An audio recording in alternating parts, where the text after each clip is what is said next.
Nurul Hidayah, mahasiswa Institut Agama Islam Syarifuddin, Prodi PAI, kelas 3C. Di sini saya akan kembali memaparkan materi tugas dari Dr. Ahmad Ikhwanul Mutakin dalam mata kuliah model dan strategi belajar mengajar. Di sini saya akan memaparkan materi tentang teori belajar behaviorisme dan konstruktivisme. Apakah itu teori behaviorisme dan konstruktivisme? Mari kita bahas.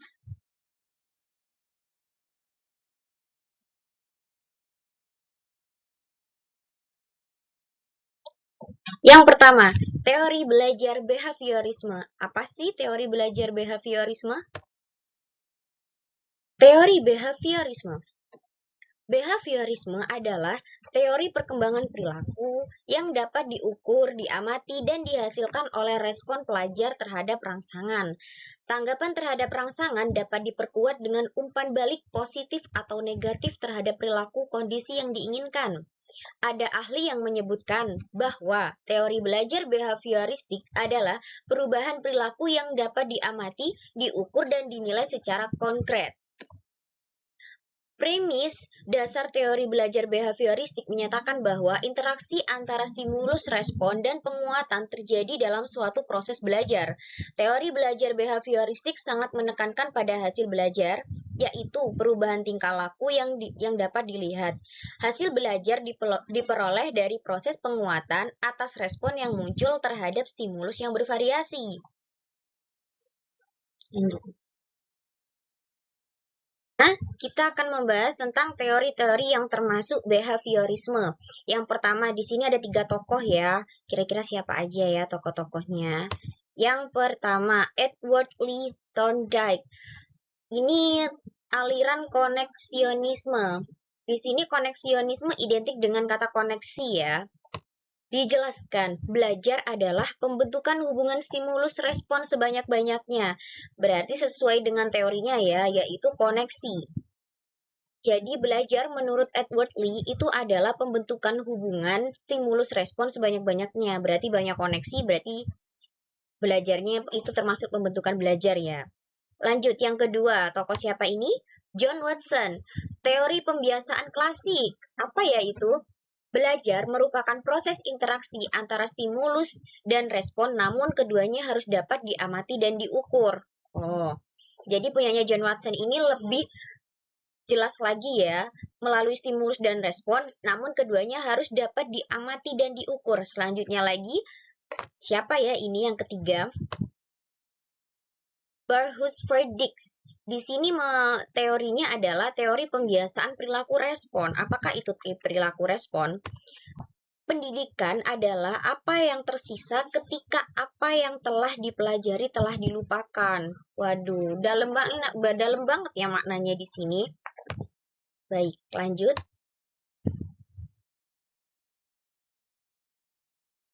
Selanjutnya kita membahas tentang prinsip teori belajar behavioristik. Apa aja ya? Prinsip teori behaviorisme. Pertama, perilaku nyata dan terukur memiliki makna tersendiri, bukan sebagai perwujudan dari jiwa atau mental yang abstrak. Yang kedua, aspek mental dari kesadaran yang tidak memiliki bentuk fisik adalah prosedur problem untuk sains, harus dihindari. Ketiga, penganjur utama adalah Watson. Overt observable behavior adalah satu-satunya subjek yang sah dari ilmu psikologi yang benar. Yang ketiga, dalam perkembangannya, pandangan Watson yang ekstrim ini dikembangkan lagi oleh para behavioris dengan memperluas ruang lingkup studi behaviorisme dan akhirnya pandangan behaviorisme juga menjadi tidak se-ekstrim Watson dengan mengikutsertakan faktor-faktor internal juga, meskipun fokus pada overt behavioris tetap terjadi. Yang terakhir, aliran behaviorisme juga menyumbangkan metodenya yang terkontrol dan bersifat positivistik dalam perkembangan ilmu psikologi.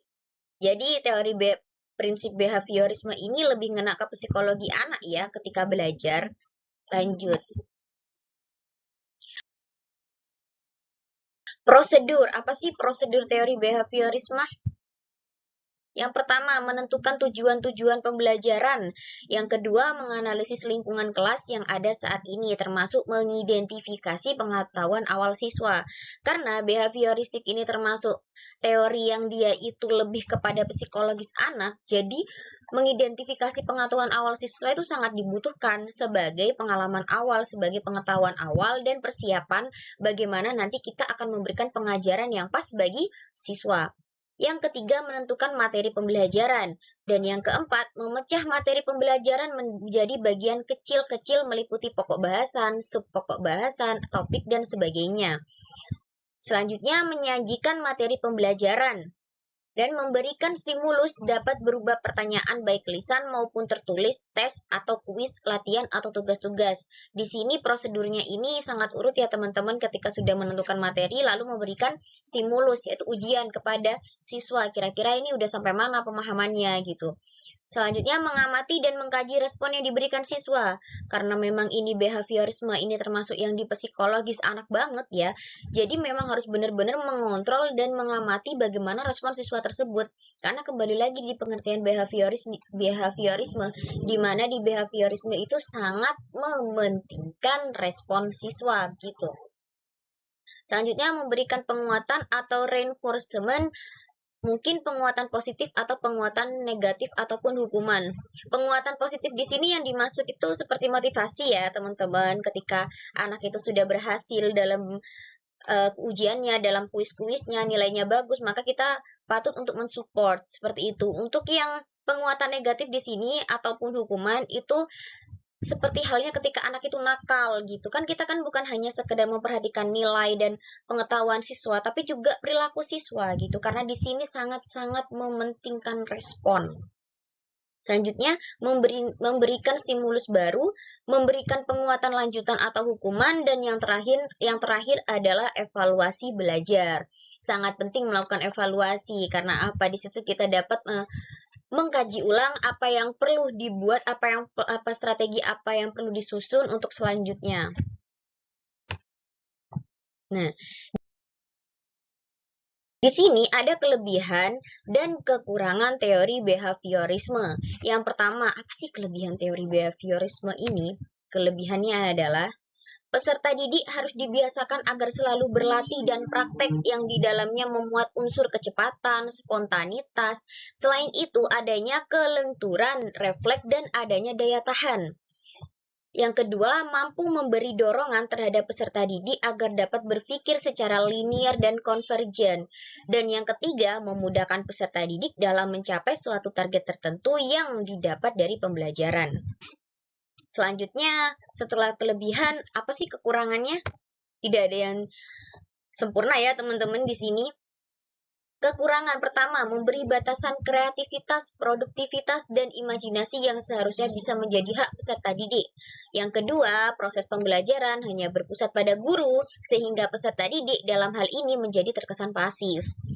Yang ketiga, memiliki potensi dapat memunculkan hukuman verbal dan fisik, bisa itu ketika peserta didik melanggar aturan.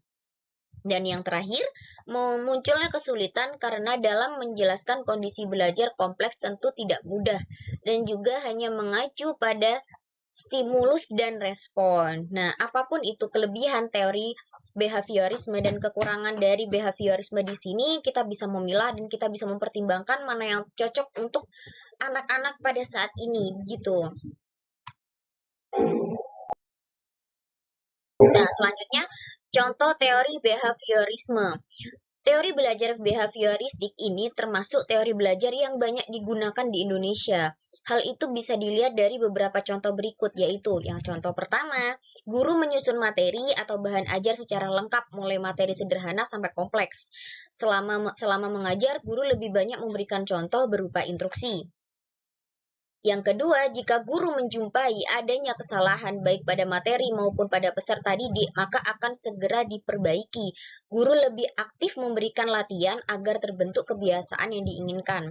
Yang ketiga, guru memberikan evaluasi berdasarkan perilaku yang terlihat. Dan yang keempat, guru harus memberikan penguatan reinforcement, baik dari sisi positif dan negatif. Ini sesuai ya dengan prosedur dan prinsip dari teori behaviorisme itu tadi. Berarti sejatinya meskipun tadi dijelaskan banyak kekurangan, tapi ternyata di Indonesia ini termasuk teori behaviorisme ini banyak digunakan. Mungkin karena lebih efektif ya untuk benar-benar menguji siswa. Baik, selanjutnya kita akan membahas tentang teori yang kedua. Apa itu teori yang kedua? Teori belajar konstruktivisme. Tadi kita sudah belajar tentang teori behaviorisme dan sekarang kita belajar tentang teori belajar konstruktivisme. Teori belajar konstruktivisme. Kita memang perlu banyak belajar tentang teori-teori ya, karena di sini kita perlu benar-benar model strategi, metode pembelajaran yang pas untuk siswa. Untuk itu kita perlu belajar tentang teori belajar. Baik, selanjutnya kembali ke materi teori belajar konstruktivisme. Apa sih teori konstruktivisme? Konstruktivisme merupakan suatu aliran filsafat ilmu, psikologi, dan teori belajar mengajar yang menekankan jika pengetahuan adalah konstruksi atau bentukan kita sendiri. Dalam penerapannya, setiap individu belajar dengan cara membentuk pengetahuan itu dan memberi makna melalui pengalaman sebelumnya. Dari sini bisa disimpulkan bahwa teori belajar ini fokus pada pengetahuan yang dibangun dengan mengadaptasi informasi baru melalui pengalaman yang sudah ada. Dalam teori belajar konstruktivisme, belajar adalah kegiatan aktif, di mana siswa membangun pengetahuan dan pemahaman baru, mencari maknanya berdasarkan apa yang dipelajari atau sesuai pengalaman yang nyata. Selanjutnya, di sini ada pengertian teori belajar konstruktivisme menurut para ahli. Nah, siapa aja sih ahlinya? Yuk kita bahas. Pertama, Simon Sky. Simon Sky mengungkapkan bahwa teori belajar konstruktivisme merupakan aktivitas yang aktif ketika peserta didik melatih sendiri pengetahuannya, mencari tahu apa yang sudah dipelajari, dan merupakan proses menyelesaikan konsep dan ide baru dengan kerangka berpikir sendiri.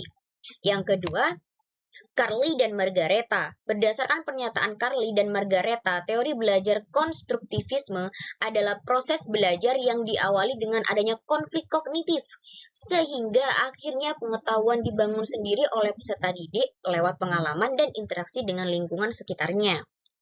Yang ketiga, Tobin and Timmons. Menurut Tobin dan Thomas, teori belajar konstruktivisme adalah pembelajaran yang berlandaskan pandangan konstruktivisme yang harus memperhatikan 4 hal, yakni pengetahuan awal seseorang, belajar lewat pengalaman, interaksi sosial, dan tingkat kepahaman. Dan yang terakhir, yang keempat adalah Samsul Hadi. Samsul Hadi berpendapat bahwa teori belajar konstruktivisme adalah sebuah upaya membangun tata susunan hidup berbudaya modern. Banyak ya pengertiannya, ya istilahnya intinya mirip-mirip lah teman-teman kalau misalkan kita kaji lagi. Selanjutnya, tujuan teori belajar konstruktivisme, kita kan harus tahu tujuannya lah ya. Tujuannya pertama, membantu peserta didik dalam memahami isi dari materi pembelajaran. Kedua, mengasah kemampuan peserta didik untuk selalu bertanya dan mencari solusi atas pertanyaannya.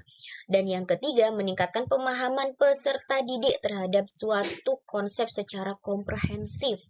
Dan yang terakhir, mendorong peserta didik untuk menjadi pemikir yang aktif.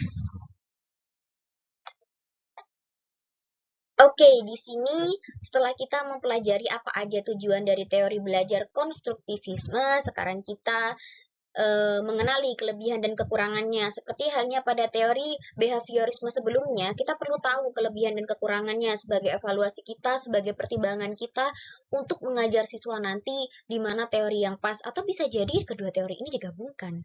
Bisa nggak sih? Untuk itu kita bahas kelebihan dan kekurangannya. Apa aja sih kelebihan dan kekurangan teori belajar konstruktivisme? Yang pertama, kelebihan. Menciptakan kreativitas dalam belajar sehingga tercipta suasana kelas yang lebih nyaman dan kreatif. Dan yang kedua, melatih siswa supaya menjadi pribadi yang mandiri dan mampu memecahkan masalah. Yang ketiga, melatih siswa untuk bekerja sama dan terlibat langsung dalam melakukan kegiatan. Positif sekali ya, Bunda. Selanjutnya, kekurangannya. Apa aja sih kekurangannya? Kekurangan teori belajar konstruktivisme. Yang pertama, sulitnya mengubah keyakinan guru yang sudah terstruktur menggunakan pendekatan tradisional selama bertahun-tahun. Yang kedua, siswa dan orang tua memerlukan waktu beradaptasi dengan proses belajar dan mengajar yang baru. Dan dalam penerapan teori belajar konstruktivisme, guru harus memiliki kreativitas dalam merencanakan pelajaran dan memilih atau menggunakan media. Sebenarnya kalau misalkan digabungkan benar-benar keras ya, benar-benar bagus ini. Tapi apakah bisa gitu? Bisa lah nanti dicoba, bisa lah nanti kita coba-coba ya kan. Sebagai kita seorang guru, kita harus memiliki banyak teori dan memiliki banyak cara untuk siswa agar mudah memahami apa yang kita bawa. Selanjutnya, contoh. Contoh teori konstruktivisme. Nah, ini kita berbicara contoh ya. Ketika kita berbicara tentang contoh teori belajar konstruktivisme, sebenarnya ada banyak sekali contohnya. Salah satu contohnya, seorang guru biologi mengajak siswanya membuktikan apa benar sebuah buah tin adalah salah satu buah spesial. Sespesial apa buah tin sampai-sampai disebutkan dalam Al-Quran. Ini teori biologi ya teman-teman, nggak masuk dalam agama, oke? Para siswa pun diajak untuk mengambil mikroskop masing-masing agar bisa menemukan hasilnya. Maka ada dua sampel buah tin. Sampel pertama, buah tin sudah matang dan dalam kondisi yang baik atau layak. Yang kedua, buah tin dalam kondisi berjamur dan lembek seperti busuk. Hipotesis, apakah buah tin itu mengandung cacing? Saat dilakukan uji coba menggunakan mikroskop, maka para siswa pun melakukan pengecekan. Hasilnya sampel 1 dan sampel 2 tidak ditemukan sama sekali cacing. Pada sampel 2 hanya ditemukan spora jamur saja dan tidak ditemukan cacing dan benar-benar bersih. Dari hasil teori belajar konstruktivisme di atas, maka para siswa bisa mengetahui bahwa buah tin memang buah yang spesial karena tidak dalam kondisi buruk busuk sekalipun buah tin tidak dimakan oleh cacing. Oke. Di sini benar-benar sebuah teori yang benar-benar membuktikan bahwa apa yang dikatakan dalam Al-Qur'an itu bukan hanya sekedar hal yang biasa ya, teman-teman ya. Di teori konstruktivisme sudah dicoba dan nyatanya buah tin itu memang buah yang spesial. Meskipun busuk, dia tidak termakan oleh cacing seperti buah-buah yang lainnya. Masya Allah sekali. Misalnya, nah, wih, baiklah teman-teman, terima kasih karena telah mendengarkan pemaparan materi dari saya. Jika ada kesalahan, saya mohon maaf sekali. Dan jika kalian memiliki pendapat lain dan saran lain, silakan kalian komen. Dan jangan lupa subscribe, oke? Di sini bukan mencari apa-apa ya, tapi kita berbagi ilmu dan saya hanya minta subscribe kalian gitu.